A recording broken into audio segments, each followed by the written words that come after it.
What is good, y'all? Welcome back to the airport. Welcome back to a brand new video. Now, I know what you guys thought by clicking on this video. You guys thought I was about to go off on Terry Rozier, huh? Well, that's not the case at all. So before we get to Terry Rozier, make sure y'all drop a like, subscribe, and comment down below. Heat just lost to the Nuggets. It was a close game. Definitely a very winnable game though.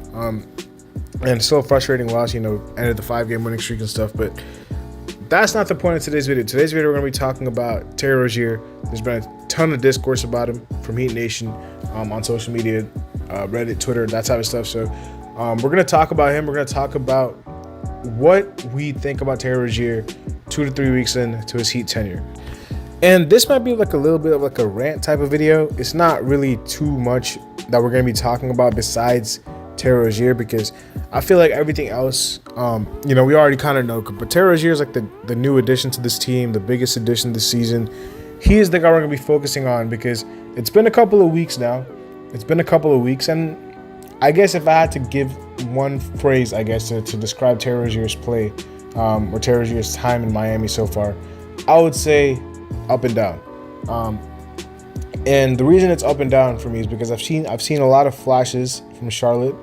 I've seen a lot of the same type of, you know, moves, and he's able to get to his spots, and he's able to get open. He's able to create shots for other guys. He's still able to impact the game even when he's not scoring.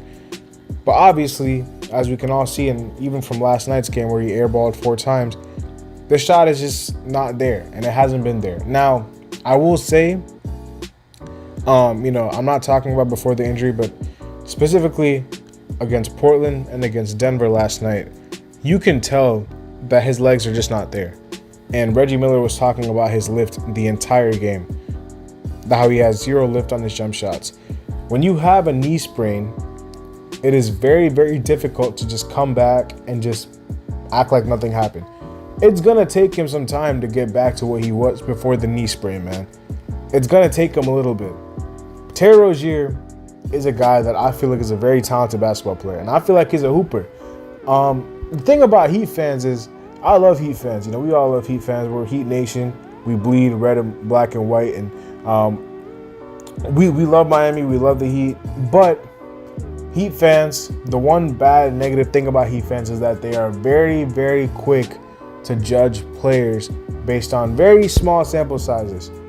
If it's one of these undrafted dudes who like have like a really good game, like I remember when Yurtseven was going off, and we were all talking about, oh, he's gonna be this and that and this and that. And now he's playing in Utah, not even playing that much minutes, you know? When we had guys who used to just go crazy in 1 or 2 games, and he's the new next big thing. The problem is nobody is consistent with their opinion. So people, when we traded for Rozier, were over the moon. Oh, Rozier, we got him. We only traded Lowry in the first, like steal over trade, this, that. And now, after a shaky start, which, by the way, most of the reason for that is because he's literally playing off of an injury, a knee sprain, where he missed significant time, a couple of weeks, which is, I guess, not significant, but it's still a good bit of time. And people are basing his time off of that, where he hasn't even been able to practice with the team that much. And they're calling him all sorts of stuff and telling us that the trade was bad and he should come off the bench now. I mean, guys, relax. Take a deep breath and just relax, because it's gonna be a long ride with Terry Rozier. He's not just here for this season. We traded for the man for him to be here for at least 2 years, if not 3, because the 3 years, I think he still has left on his contract, I think will be served in Miami, but at least 2 of them will. So when I judge a player and when I comment about a player, especially a new addition to the team, I wait at least 2 months if it is a significant addition. If it's a guy who's going to take a starting spot, if it's a guy who's going to, you know, be inserted into the lineup and have a big role on this team, I give it at least 2 to 3 months before I make a firm opinion about the player, to give him some leeway, give him some wiggle room, give him some time. And people will be like, oh, we don't even have that much time, bro. We can't wait two months for him to play well and for him to hoop. Well, we traded for him close to the deadline. So I understand that, you know, we don't have that much time until the playoffs roll around, but it's not like we traded for him at the beginning of the season. He got traded here mid-season after his first 10 or so games. He comes into Boston, or he comes into, actually the Boston came into Miami, and he gets injured. And his first 10 games were so. Like, again, apart from his shooting splits, I didn't think he played a terrible 10 games. Obviously, his shots were not falling, and that's the only reason that I think it was down for some of the times. But apart from his shot not falling, I don't think you can say Terry Rozier did anything bad when he was not out there on the court. He impacts the game in multiple ways. I think last night itself he had 5 assists, 4 rebounds or something like that. He guards, he competes, and the thing about Terry Rozier is people don't understand that about him. People just look at him as a microwave scorer. No, Terry Rozier is much more than that. I will say about his scoring, as somebody who has watched him, because I've watched Terry Rozier for a long time. Going back to his Louisville days when he was playing with Montrezl Harrell and coached by Rick Pitino, I've been watching Terry Rozier for a while. And Terry Rozier has always been a guy who's been a shot creator through his own. He's never been a catch and shoot player or an off-ball player. So the role that he's in right now, it's you know, when he comes back from his knee injury fully and when he gets settled, it's not the same role he's used to. You know, in Charlotte, he was taking most of the shots. You know, LaMelo was really injured for a lot of the time, so it was really his team, and he had the green light to take whatever shot he wanted. And now you're seeing him. He's saying all the right things, talking about how he doesn't want to step on anybody's toes. He just wants to make sure that he's doing everything he can for the team to win. And for the most part, he has done that, because since he's been on this team, we've won a lot more than we have. I think we had that 3-game skid when he came in, and then since then it's been, I think, 9-3 in the last 12 games. So we're 9-5. Obviously, some of the games are without him. You know, that some of the games in that winning streak he did not play in. But what I'm saying is that he wants the same thing as we all do. He wants the Heat to win the championship. He's not playing for his own personal glory or ego or anything like that. No. And you can see from what he's saying in interviews and stuff too, he's like, yo, listen, like, I'm not here to step on toes. I want the team to win. I'm willing to do anything. I'm willing to play any role. He was putting in 3-a-days, man, to come off his to get back from his knee injury. I mean, if that's not Heat culture, I don't know what that is. You guys ought to give him some time, man. Give Terry Rozier some time, please, because again, he's not DeLon Wright.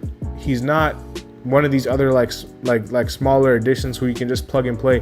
He's not that type of player. He is a very, very high volume scorer. And the thing about him is that a guy who plays his role where he's basically one of the top scorers on the team, those are the guys where you got to give him some patience and some leeway. I mean, you look at Damian Lillard right now. Dame, I understand he was an all-star starter, but we can all agree that Dame is not having his best year.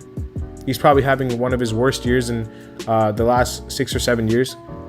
And obviously, it's an adjustment for that whole team. If you look at Milwaukee, Dame and Giannis, they weren't really fitting the best. But you got to be patient, because these guys, like, no matter who we traded for, whether it was Terry Rozier, Donovan Mitchell, Damian Lillard, DeJounte Murray, whoever we traded for, if they were to play that role where it was like that isolation scorer, the guy who can create for himself and create for the team when we need shot creation, the shot creator, one of the primary shot creators on the team, when we were about to trade for any of those guys, they would have all came in and had the same struggles, which was to adjust to a team that is already very talented and already has a lot of options that can also have the ball in their hands. So he has to play a lot with the ball not in his hands. And he's just not a catch and shoot player. Like I said, when the trade was made, I even said I don't want him to be a guy spotting up and sitting in the corner. He only shoots 30% from 3 catch and shoot, but off the dribble, it's a much higher percentage. Now, granted, he hasn't made as many in a Heat uniform, but again, you know, he's coming off an injury. He hasn't had time to practice with the team. He's still getting acclimated to everything.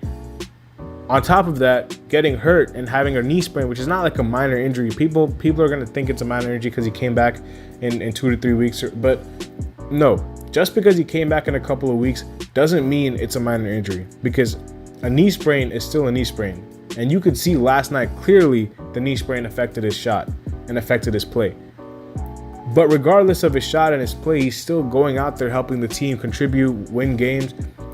He's closed out. I mean, the Portland game, he shot badly the whole game, and he was able to close it out for us.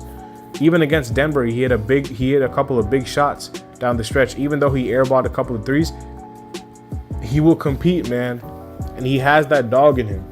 You know, he's not going to back down, and he's always going to take a good look for his standards. You know, obviously, it's not going to be as open of a shot as some other guys, because that's just the type of shot he shoots, man. He's not shooting wide open catch and shoot threes. He's shooting threes that he creates for himself off the dribble. And that's why a guy like that, it's all about seeing the ball go in. And once he just starts doing that, I have no issue with any other part of his game. And for people to turn on him because shots are not falling is kind of wild, bro. It's ridiculous. I'm not even gonna lie. Like, I understand we want to win games, but we're currently 9-3 in our last 12. And whether you like it or not, he is the starting point guard of this team. I love DeLon Wright, the addition, but people wanted to start DeLon Wright in 2024 when he was getting DNPs for Washington. We want to start DeLon Wright over Terry Rozier? Come on, man. I think DeLon should get minutes off the bench, but Terry's a starting PG. Do not get it twisted. Now, if he comes off the bench and if he starts killing, then you bring him off the bench. But what I'm trying to say is that your opinion about Terry Rozier and who he is as a player shouldn't be based off of this stretch. This is a stretch that's been very, very tough for him. Coming into a new situation, a much different situation than he's used to, and coming in and getting hurt and having to, you know, put in the work and get back. And now he's just starting to get back and people are already turning on him. No, that's just something that I don't agree with at all. So let me know what you guys think about Terry, man, in the comment section below. Again, would you guys agree with me, disagree with me? It's literally all your opinions. I don't mind anything. I just don't understand why people are just so quick to react and judge in this day and age. I'm not like an older fan by any means. I'm only 21. I'm literally only 21. So like, I'm not even like that old of a fan. But I've watched basketball for a while, and I understand that with players who take shots, especially three-point shots, they can go through slumps a lot. And, you know, you have to give them time. I mean, you look at Duncan Robinson, who was, you know, shooting the ball terribly, and then he got to the playoffs and started to heat up. Like, people changed their whole opinions about him. So definitely don't understand people trying to flip-flop off of guy missing shots. Like, it's a missed shot. It's not like he's out there, you know, playing terribly. I mean, it looks bad because it's an air ball, especially last night. But he's still out there helping the team in other ways. And I don't think you should give up on Terry Rozier yet, especially when we're only what? I mean, we're only a month in since he got traded, and 2 to 3 of those weeks he's been hurt. So I don't know what you guys expect. Like let the guy adjust in, give him some time, let him get his feet wet. And I promise you this trade is going to be worth it. And yeah, I'll see you later as always, man.